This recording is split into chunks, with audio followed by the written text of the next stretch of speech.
Bonjour frère Lumière, bonjour sœur Étoile, bonjour aventurier, aventurière de la conscience. Alors aujourd'hui je vais te proposer une méditation visualisation qui suivra la trame, le voyage de Dorothée, l'héroïne du magicien d'Oz. Dorothée dans son parcours où elle est perdue et elle cherche à se retrouver, et beaucoup de péripéties où elle va intégrer d'autres personnages qui se cherchent aussi.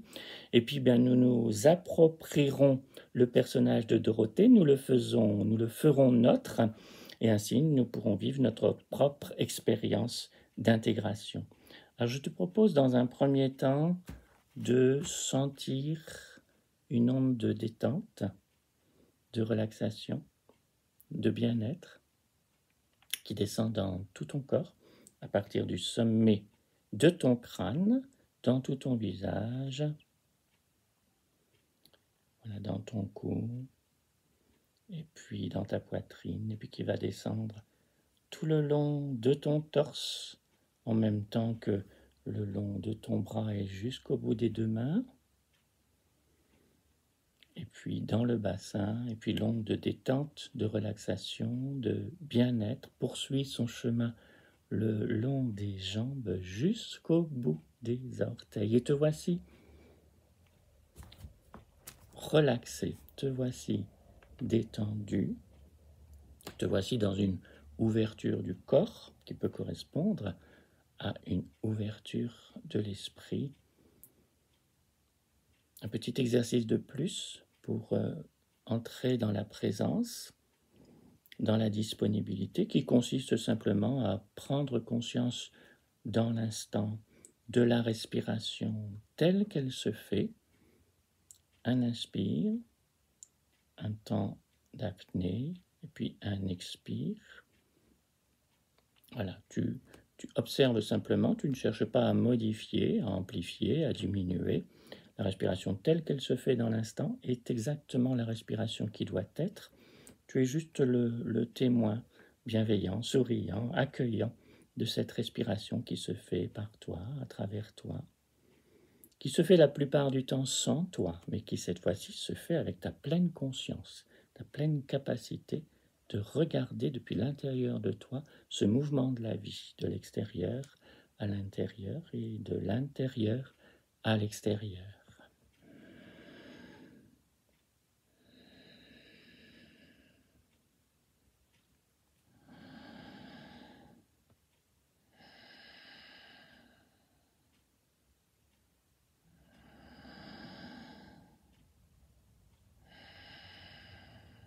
Voilà. À présent, essaye de mettre en place dans ton esprit une scène semblable, apparentée à celle que l'on trouve dans Le Magicien d'Oz. Peut-être tu ne l'as pas lu, donc peu importe, tu vas la créer toute pièce. Dans ce cas-là, cette scène, tu es tranquillement chez toi ou tranquillement dans un lieu que tu aimes. Tout est calme, tout est harmonieux, tout est fluide, et soudain va surgir une grande tempête, une tornade. Quelque chose d'une puissance qui va s'amplifier et qui va faire qu'à un moment, peut-être ta maison, ou en tout cas cet endroit où tu es, va s'envoler dans la tornade, être transposé tu ne sais où, et se retrouver au pays d'Oz. À cet endroit-là, tu ne sais plus où tu es. La tornade t'a totalement fait changer de circonstances, d'espace-temps. Tu vois arriver vers toi une sorcière fée bienveillante qui va t'expliquer que tu es dans ce pays d'Oz, qui s'appelle d'Oz parce que le roi du pays est un magicien qui s'appelle le magicien d'Oz. Et la sorcière te dit, parce que tu es inquiet, tu te dis, mais j'ai perdu ma maison, je ne sais plus où je suis, comment je peux faire pour retourner? Et la sorcière te dit, mais tu as la possibilité de revenir chez toi, seulement il faut que tu te mettes en route. Elle te montre juste devant toi une route pavée de briques d'or, de briques jaunes, et elle te dit qu'en suivant cette route, tu arriveras jusqu'au château du magicien d'Oz et que lui peut t'aider à retourner chez toi. Alors tu y vas, vaillamment, joyeusement, tu te mets en route sur le chemin, et après avoir marché quelque temps, je te laisse marcher tranquillement. Voilà, tu peux marcher en chantant, tu peux marcher en dansant, tu peux marcher en jouant. Peut-être tu as un petit chien avec toi, comme dans l'œuvre originale. Peu importe. En tout cas, tu es dans la confiance, tu te sens porté par cette indication de la bonne fée qui te dit de suivre simplement cette route et d'accueillir les situations finalement telles qu'elles vont se présenter, chaque situation te donnant un élément de plus pour retourner chez toi, retourner vers toi-même, en toi-même, dans ta vraie demeure intérieure. Parce que c'est ça qu'il y a derrière l'idée d'une demeure physique. C'est simplement un symbole de la demeure intérieure. Te voilà arrivé, tout en marchant et en dansant, devant une prairie dans laquelle tu vois un épouvantail, comme ça, planté dans un piquet, et tu t'approches de l'épouvantail et tu commences à lui parler, et il te demande de le retirer du piquet, cet épouvantail. Une fois que tu l'as fait, hop, il se retrouve sur ses jambes. C'est un épouvantail entièrement fait de paille. Et dès que tu commences à dialoguer avec lui, il va te dire qu'il est en souffrance parce qu'il pense manquer d'intelligence. Et toi qui es en route pour retrouver ton chemin vers chez toi, tu lui dis, le magicien d'Oz qui est censé m'aider peut peut-être t'aider toi aussi. Et tous deux, vous partez sur la route pavée de jaune, pavée d'or, et vous continuez en dansant tous les deux, en chantant tous les deux. Vous continuez à marcher jusqu'à vous retrouver devant une maison où se trouve, de manière figée comme ça, un homme en fer blanc. Tu es interpellé, tu vas vers l'homme en fer blanc qui ne bouge pas, qui ne dit rien, ne peut pas parler en fait. Et il semble te suggérer de prendre un peu d'huile pour le déverrouiller. Voilà, il est tout figé, mais peut-être tu peux l'aider à se défiger. C'est ce que tu fais en mettant un peu d'huile avec, tu peux imaginer tout ce que tu veux, hein, en mettant un peu d'huile à ses articulations et même à sa mâchoire. Et là, il commence à pouvoir te parler et il va te dire qu'il est en souffrance lui aussi parce qu'il pense manquer de cœur. Ah, tu lui dis, écoute, maintenant que tu peux bouger, viens avec moi, viens avec nous, nous sommes 3 dorénavant, il peut y avoir un petit chien aussi, et on va demander au magicien d'Oz de régler ce problème pour nous 3. Vous vous mettez en route, vous êtes dorénavant 3, marchant, dansant, chantant, jouant, souriant sur le chemin pavé de briques d'or, et vous arrivez dans une sorte de forêt, de sous-bois, où soudain un lion bondit sur vous, bondit sur toi. Ça ne te fait pas peur. Tu vois qu'il y a quelque chose qui n'est pas tout à fait net dans ce lion qui veut faire preuve de courage.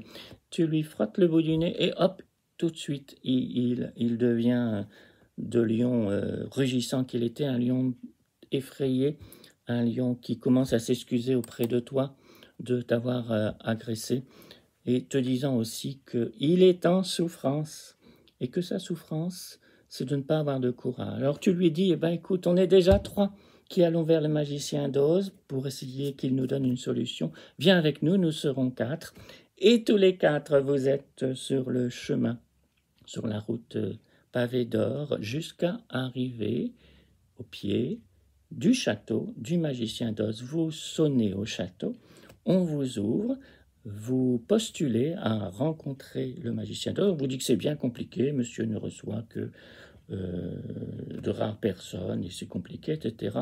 Néanmoins, comme vous insistez, on vous fait arriver jusque dans une pièce où indirectement, vous allez voir le magicien d'Oz, là, comme ça, sur grand écran, mais sans le voir vraiment. Il y a beaucoup de lumière, beaucoup de feu, beaucoup de tonnerre. C'est très impressionnant. Mais vous, ça ne vous impressionne pas beaucoup. Vous savez qu'il y a quelque chose là derrière qui est faux, qui est artificiel. Vous avez l'idée, peut-être même c'est votre petit chien, s'il vous a accompagné, qui va regarder derrière les coulisses, derrière l'écran, derrière le mur, peu importe comment vous avez créé la scène, et regardant derrière les coulisses, l'écran, le mur. Vous voyez un petit homme qui est en train de manipuler tout un tas de manettes pour essayer de produire des effets spéciaux très effrayants. Et vous allez vers lui et vous lui dites, mais c'est pas la peine de faire autant de bruit, c'est pas la peine d'essayer de m'impressionner, je vois bien qu'en fait vous avez peur et que finalement peut-être ce serait plus simple d'entrer directement en communication dans la simplicité, oui, dans l'humilité de l'être. Il vous regarde et il vous dit, oui, oui, c'est vrai, j'ai tellement peur que je ne peux pas communiquer directement avec les autres, j'ai besoin d'un système de défense et qui met les autres à distance. Et à ce moment-là, avec les amis qui vous ont accompagné, donc l'épouvantail, l'homme en fer blanc, le lion au départ rugissant mais finalement peureux, vous formulez vos doléances et vous dites au magicien d'Oz, mais la sorcière, la fée, la bonne fée nous a dit que tu pouvais nous aider, qu'est-ce que tu peux faire pour nous?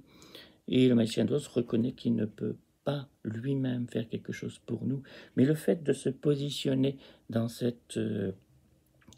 questionnement, dans cette attente, dans cette disponibilité, fait réapparaître la bonne fée, qui vous dit à ce moment-là, mais écoutez, la solution est en vous.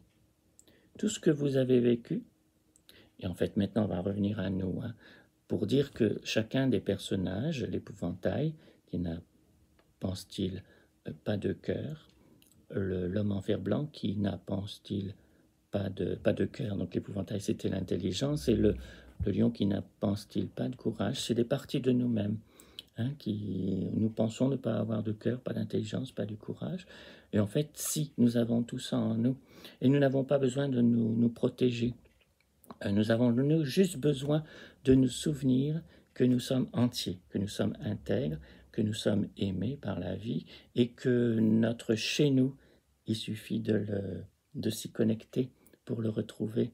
Et nous allons faire cela dans cet instant, nous connecter à la possibilité en nous d'être un être entier qui a du cœur, du courage, de l'intelligence et qui, parce qu'il le décide dans cet instant, retrouve sa demeure habituelle, mais retrouve surtout et peut-être commence à découvrir ce lieu à l'intérieur de lui où il est la plénitude de la vie, où il est le mouvement de la vie, où il est la transparence de la vie, où il est dans l'unité et dans le partage de l'amour avec tout ce qui est. Je te remercie finalement de m'avoir accompagné. Nous nous sommes accompagnés, hein, chacun, vers quelques pas vers nous-mêmes. À bientôt.